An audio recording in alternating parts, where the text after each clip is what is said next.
গত কয়েক মাস যাবৎ চুলের অবস্থা খুবই খারাপ।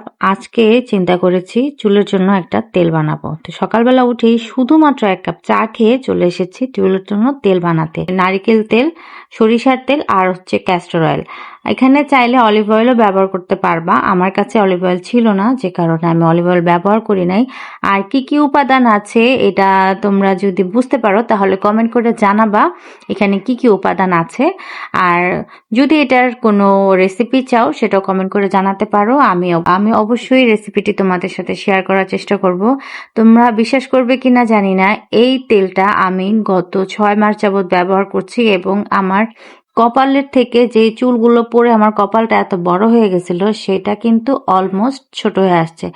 বেবি হওয়ার পর আমাদের সবার চুল পড়ে, কপাল বড় হয়ে যায়, চুলের বেনি চিকন হয়ে যায়, এটা কিন্তু খুবই স্বাভাবিক বিষয়। তবে রেগুলার একটু যত্ন নিলে, চুলের জন্য এটা কেয়ার করলে, একটা তেল যদি একটু সময় নিয়ে একবার বানিয়ে নাও, সেটা তুমি ৬ মাস ১ বছর ধরে ব্যবহার করতে পারবা।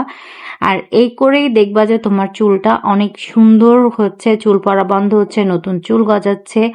আমার এই তেলটা এটা কিন্তু অনেকগুলো উপকারে আসে। লাইক তোমার মাথার স্ক্যাল্পটা একদম পরিষ্কার রাখবে, চুলের গোড়াটা মজবুত করবে, চুল পড়া কমবে এবং সাথে চুলটা খুব দ্রুত লম্বাও হবে এবং ঘন হবে।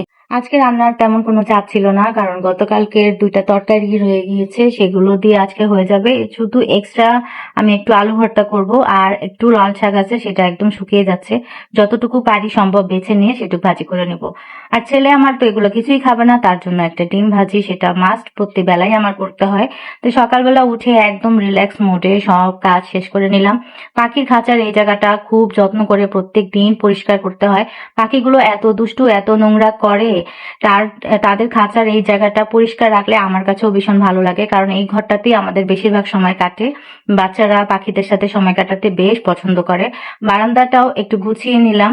আমি ঝাড়ু মোছা দিয়ে এসে যখন ঘরে রান্না করছিলাম, এই ফাঁকে আমার মেয়ে একদম চুপচাপ, তো তাকে দেখতে গিয়ে দেখলাম যে সে এই আকাশ করছে বসে বসে। এইদিকে কিন্তু আকাশটা অলরেডি মেঘলা হয়ে এসেছে, বৃষ্টি একদম নেমেই গেছে।